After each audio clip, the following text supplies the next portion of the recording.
बिस्मिल्लाहिर्रहमानिर्रहीम। आज हम पढ़ेंगे इनिशियल कंडीशन और बाउंड्री कंडीशंस को। ठीक है ना। पहले हम बात करेंगे इनिशियल कंडीशंस की। इनिशियल कंडीशन, ठीक है ना, जब भी हम किसी डिफरेंशिएबल इक्वेशन को सॉल्व करते हैं ना, तो उसके नतीजे में हमें एक जनरल सॉल्यूशन मिलता है। ठीक है ना।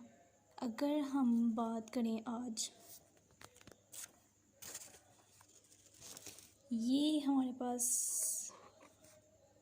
y double derivative plus y is equal है ज़ीरो के, ये हमारे पास एक डिफरेंशिएबल इक्वेशन है क्योंकि इसमें डेरिवेटिव इन्वॉल्व है ना। अगर इस डिफरेंशिएबल इक्वेशन का जनरल सॉल्यूशन, ठीक है, y इज़ इक्वल है c1 cos x plus c2 sin x। ठीक है। इस सॉल्यूशन में हमारे पास दो कांस्टेंट्स आ रहे हैं। ये कांस्टेंट हमारे पास बेसिकली आर्बिट्रेरी कांस्टेंट्स हैं, इनकी डिफरेंट वैल्यूज़ हैं। ये इस वजह से जनरल सॉल्यूशन है, मतलब कि जनरल सॉल्यूशन है क्योंकि इसमें c1 और c2 को डिफरेंट वैल्यूज़ दी जा सकती हैं। आर्बिट्रेरी मैनी वैल्यूज़ है, इसकी वजह से ये जनरल सॉल्यूशन है। बहुत ज़्यादा एक डिफरेंशिएबल इक्वेशन के बहुत ज़्यादा सॉल्यूशन निकल रहे हैं कि अगर हम c1 और c2 को वैल्यूज़ देते जाएंगे। अगर हम चाहते हैं कि इसका कोई एक यूनिक सॉल्यूशन हो, कोई एक हमें सॉल्यूशन मिले, ठीक है, एक पर्टिकुलर सॉल्यूशन मिले, तो हम इस y फंक्शन पर कुछ कंडीशंस लगाते हैं। फ़र्ज़ करें कि y ज़ीरो इज़ इक्वल है 1, y derivative of zero is equal है 0। ठीक है। ये हमने इस y पर कुछ कंडीशंस लगा दी हैं। ठीक है। ये देखें, ये एक पॉइंट पर लगी गई हैं कंडीशंस। अगर कंडीशंस एक ही पॉइंट पर लगें तो वो हमारे पास इनिशियल कंडीशंस हैं, वो हमारे पास इनिशियल कंडीशंस हैं। आप ये कंडीशंस हैं, ये हम कह रहे हैं कि ये हमारे पास इनिशियल कंडीशंस हैं। इन इनिशियल कंडीशंस के नतीजे में जो सॉल्यूशन आता है वो हमारे पास यूनिक सॉल्यूशन आता है। अगर हम इस पे ये कंडीशंस लगाते हैं, देखिए, अगर हम पहले इसमें y डेरिवेटिव की भी बात हो रही है ना, तो हम y डेरिवेटिव लेते हैं। y डैश इज़ इक्वल है c1 माइनस साइन एक्स, क्योंकि cos x का derivative minus sine x, plus c2 sine का cos x है। ये आ गया। अब हम इसमें कंडीशंस लगाते हैं। पहले इस पे अगर y of zero c1 cos x की वैल्यू ये वाली है, ये हमारे पास zero, plus c2 sine x की जगह ज़ीरो।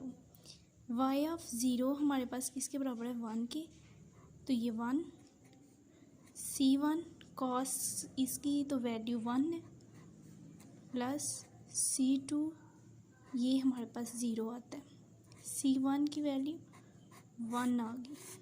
ठीक है। c1 की वैल्यू 1 आ गई है। अगर हम y डेरिवेटिव पे ये वाली कंडीशंस लगाते हैं, y derivative of zero c1 minus भी है ना, बाहर लगा दिया साइन ज़ीरो क्योंकि x की वैल्यू ज़ीरो है, plus c2 cos zero, c2 हमारे पास ज़ीरो। ये c1 और c2 की वैल्यू भी इसमें पुट करते हैं।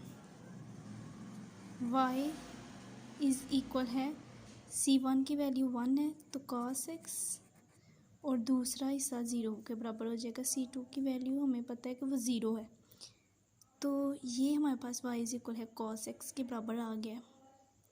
ठीक है। c1 और c2 की कोई वैल्यूज़ आए तो वो हमें यूनिक सॉल्यूशन की इंफॉर्मेशन देती है कि इससे हमें यूनिक सॉल्यूशन मिल रहा है। तो ये हमारे पास ये आ गया। अब हम बाउंड्री कंडीशंस के बारे में पढ़ेंगे। बाउंड्री कंडीशंस के बारे में, बाउंड्री कंडीशन अगर हम फ़र्ज़ करें यही लेते हैं एक डिफरेंशियल इक्वेशन, इसका general solution y is equal है c1 cos x plus c2 sin x है, ठीक है। इस पे अगर हम कंडीशंस लगाएं, y 0 इज़ इक्वल है 1, y पाई इज़ इक्वल है 0। टू डिफरेंट पॉइंट्स पर जो कंडीशन लगे, ठीक है ना, उसमें तो एक ही पॉइंट पे लग रही थी, इसमें डिफरेंट पॉइंट पे लग रही हैं, तो वो बाउंड्री कंडीशंस को आइडेंटिफाई करेगा। और इन कंडीशंस के लगाने से जो हमें सॉल्यूशन मिलता है वो यूनिक भी हो सकता है,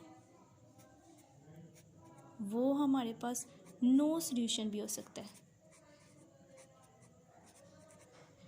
वो हमारे पास इनफाइनाइट सॉल्यूशन भी हो सकता है, ठीक है। मतलब कि अगर ये कंडीशंस हम इस पे लगा दें, ठीक है, तो उसमें हमें सम टाइम C1 की वैल्यू मिल रही है, फिर C1 की वैल्यू मिल रही है, C2 की वैल्यू नहीं मिल रही। ये आप खुद कंडीशंस लगा के देख लें तो आपको पता चलेगा कि C1 की वैल्यू मिली है एक दफ़ा, फिर C2 की मिली है, लेकिन C1 की 2 दफ़ा मिली है और C2 की हमें नहीं मिली। तो इस तरह ये जो है ना, इसके इनफाइनाइट सॉल्यूशन है, ये C2 फिर हमारे पास आर्बिट्रेरी कांस्टेंट्स है। तो इस वीडियो का बेसिक मकसद इनिशियल कंडीशन और बाउंड्री कंडीशन में ये है कि इनिशियल कंडीशन एक ही पॉइंट पर, कंडीशंस जो एक ही पॉइंट पर लगाई जाएं, और इनिशियल कंडीशन में जो सॉल्यूशन होता है वो यूनिक होता है, और बाउंड्री कंडीशन में ये यूनिक भी हो सकता है, नो सॉल्यूशन भी हो सकता है, और इनफाइनाइट सॉल्यूशंस भी हो सकते हैं, ठीक है। और ये एक से ज़्यादा पॉइंट्स पर लगाई जाती है।